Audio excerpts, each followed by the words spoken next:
naye ate tugenza okukizuula nti ba RDC bali wala n'abantu kati ne tusalawo nti tuteekewo obukiiko ku magombolola. Akakiiko k'okugombola kajja ka chairperson waako ye ba gombola chiefs oba abakulira amagombola nga kuliko ne ba giso kuliko ba extension workers bali mu ministry ya agriculture ne kubeerako ne ba CDO bali mu ministry ya agenda.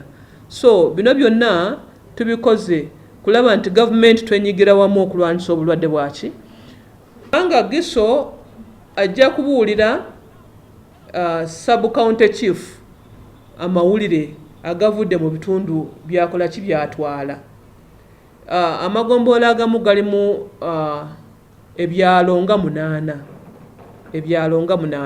kati kino kyangwira giso okutambula mu byalo ebyo 8 n'ategera wa wali obuzibu n'atuusa amawulire ku sub county chief.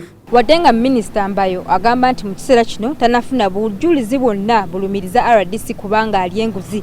Ono agamba nti wakusigala ng'akuumira Elise George kuba RDCs bonna abamyuka baabwe wamu n'abakozi ba gavumenti okulaba nti tebaako wadde n'omu anyigiriza Munnayuganda mu kubatuusako obuweereza mu kiseera kino ng'eggwanga ligezaako okulwanyisa ekirwadde ekya COVID-19.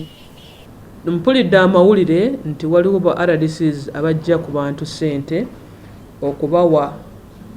okubawa permit batambule.